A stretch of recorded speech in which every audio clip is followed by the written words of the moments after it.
wabarakatuh. Halo semuanya. Di sini kita dari kelompok 2 ingin menjelaskan tentang beberapa alat, yaitu ada pertama venturimeter, kedua alat fluida statis, dan yang ketiga fluida dinamis. Perkenalkan dari kelompok kita yang dari paling ujung. Saya Vita Triandini. Saya Anissa Rizky Wulandari. Saya Linda Safira. Saya Ratu Hana Fitria. Saya Dika Septian. Stay tune di video kita. Dadah!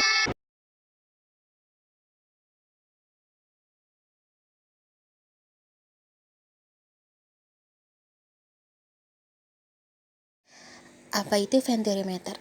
Venturimeter digunakan untuk mengukur laju aliran cairan melalui pipa. Flowmeter ini mengaplikasikan dari persamaan Bernoulli.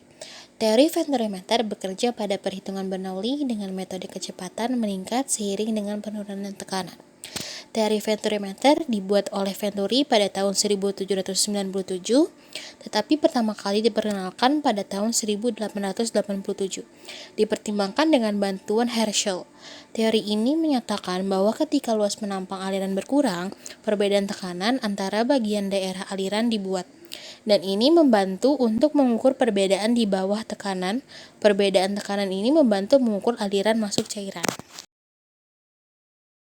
Selanjutnya ada penggunaan venturimeter, yang dimana venturimeter banyak diaplikasikan di berbagai sektor industri seperti menghitung laju aliran cairan yang dikeluarkan melalui pipa.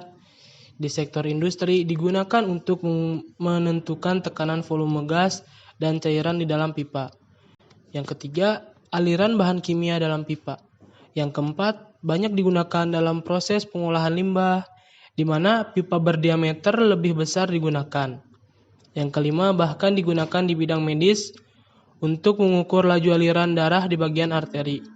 Yang terakhir, digunakan pada sektor industri di mana pemulihan tekanan tinggi diperlukan. Selanjutnya ada rumus. Rumus yang pertama yaitu rumus persamaan Bernoulli. Z1 ditambah P1 per gamma ditambah V1 pangkat 2 per 2G.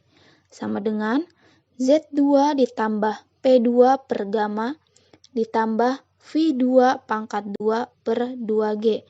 Yang dimana sama dengan Zn ditambah Pn per gamma ditambah Vn pangkat 2 per 2G. Yang selanjutnya ada rumus kelajuan aliran pada venturimeter tanpa nanometer di masing-masing titik.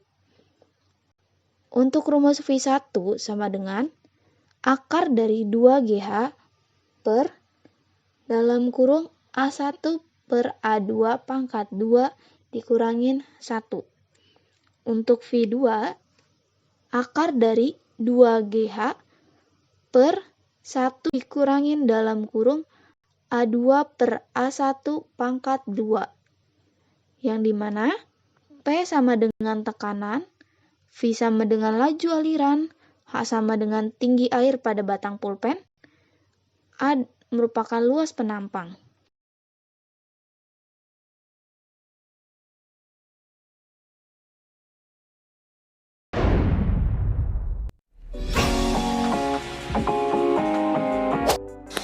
Oke, selanjutnya ada alat bahan untuk pembuatan alat venturimeter. Yang pertama ada jerigen, kemudian ada pipa ukuran diameter 1 inch, panjangnya 30 cm. Selanjutnya ada pipa ukuran diameternya setengah inch dengan panjang 30 cm. Kemudian kita menggunakan lem pipa, gate valve untuk ukuran pipa 1 inch. Ada sambungan pipa. Kemudian kita membutuhkan batang pulpen bening, kawat, amplas, dan juga menggunakan alat solder.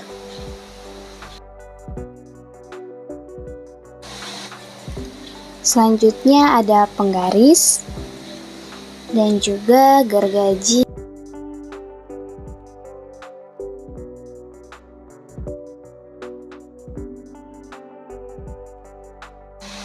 Oke, untuk tahap pertama, kita menyiapkan jerigen yang sudah dilubangi dengan ukuran diameter pipa 1 inch. Kemudian, sambung dengan pipa kecil untuk menyambungkan ke gate valve dan jerigen. Nah, sebelumnya sudah dilem jadi bisa langsung merekat. Kemudian, sambungkan pipa dengan ukuran diameter 1 inch dan panjangnya 30 cm yang sebelumnya sudah dilubangi terlebih dahulu. Kemudian pasang sambungan pipa untuk menyatukan pipa ukuran 1 inch dan ukuran pipa setengah inch. Kemudian pasang pipa yang ukuran setengah inch dan sebelumnya juga sama sudah dilubangi. Kemudian kita pasang penyangga supaya pipa tidak jatuh. Oke, tahapnya hampir selesai. Kemudian pasang batang pulpen ke dalam lubang yang sudah dibuat sebelumnya. Nah, untuk jarak memasang kedua batang pulpen harus sama ukuran jaraknya. Kalau yang kita buat ini jaraknya 3 cm dari sambungan pipanya. Oke, setelah alat venturimeternya sudah jadi, bisa langsung ke tahap percobaan. Selanjutnya percobaan pertama yaitu dari ujung pipa yang ditutup dulu ya teman-teman. Nah, setelah jerigen terisi air, kita langsung mencoba untuk membuka kerannya. Pada posisi pipa tertutup, kenapa batang pulpen yang di pipa diameter kecil cepat naik? Karena ketika tekanan yang lebih tinggi hanya lebih pendek. Kalau yang tekanan pendek hanya tinggi. Karena hukum Bernoulli yang P1 sama dengan P2. Di sini kita asumsikan P1 itu yang diameternya besar, P2 yang diameternya kecil. Kalau di pipa yang diameternya besar, tekanannya besar dan laju alirnya kecil.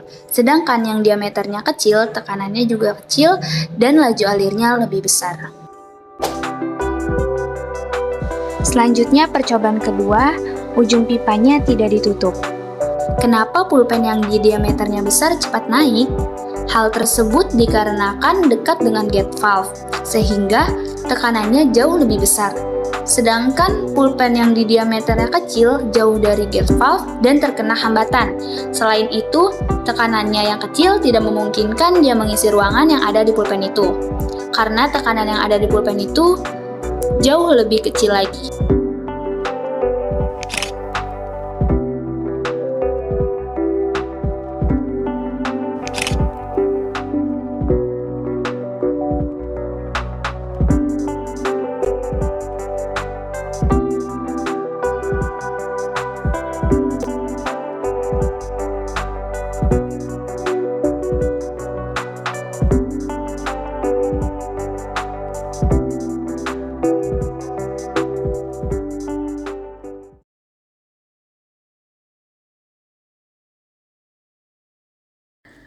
Berdasarkan hukum Archimedes, kita dapat menentukan syarat sebuah benda untuk terapung, tenggelam, atau melayang di dalam suatu fluida. Beberapa syarat itu adalah, yang pertama, syarat terapung, yaitu massa jenis fluida lebih dari massa jenis benda. Yang kedua, syarat tenggelam, yaitu massa jenis fluida kurang dari massa jenis benda. Dan yang ketiga, syarat melayang, yaitu massa jenis fluida sama dengan massa jenis benda. Langkah kerja. Percobaan pertama. Tuangkan setengah gelas air ke dalam gelas 1. Perlahan-lahan masukkan sebuah telur mentah ke dalamnya. Amati gejala yang terjadi. Percobaan kedua. Tuangkan setengah gelas air ke dalam gelas 2. Perlahan-lahan masukkan garam halus ke dalam gelas, lalu aduklah. Banyaknya garam kira-kira setengah sendok. Amati gejala yang terjadi. Percobaan ketiga. Masukkan setengah gelas air tawar ke dalam gelas 3. Perlahan-lahan masukkan garam halus ke dalam gelas, lalu aduklah. Banyaknya garam kira-kira 2 sendok. Amati gejala yang terjadi.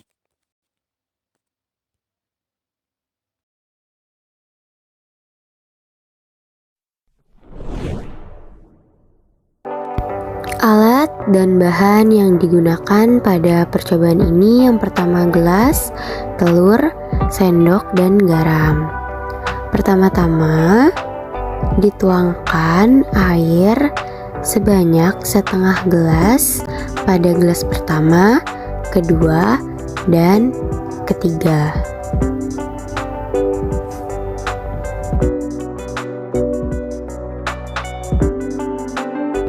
Lalu diberikan garam pada gelas kedua sebanyak 1,5 sendok makan dan pada gelas ketiga 2 sendok makan. Lalu diaduk hingga garamnya larut.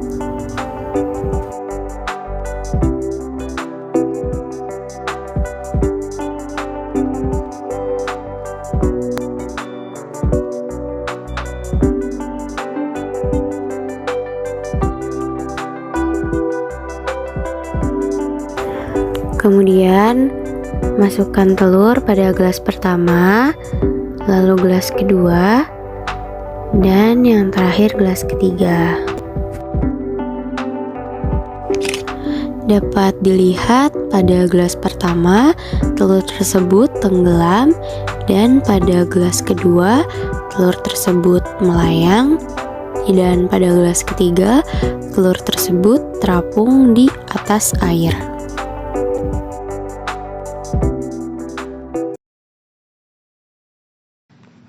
Kenapa hal ini bisa terjadi?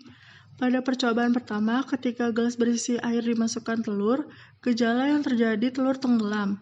Ini dikarenakan massa fluida kurang massa jenis benda. Pada percobaan kedua, telur melayang di dalam air, dikarenakan massa jenis fluida sama dengan massa jenis benda. Lalu pada percobaan ketiga, telur terapung di atas air. Ini dikarenakan massa jenis fluida lebih besar massa jenis benda.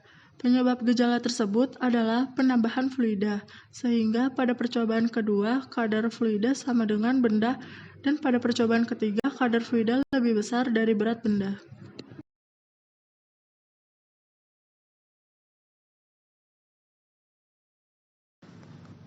Tegangan permukaan adalah gaya atau tarikan ke bawah yang menyebabkan permukaan cairan berkontraksi dan benda dalam keadaan tegang.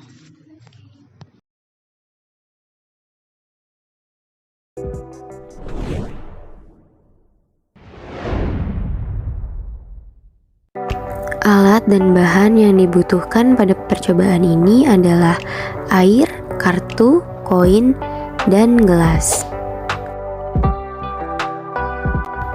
Pada percobaan pertama ini, pertama-tama kita letakkan kartu di atas gelas, lalu kemudian kita taruh koin. Koin tersebut akan terjatuh karena tidak adanya tegangan permukaan yang dapat menahan kartu. Selanjutnya, pada percobaan yang kedua, kita tuangkan air pada gelas hingga terisi penuh.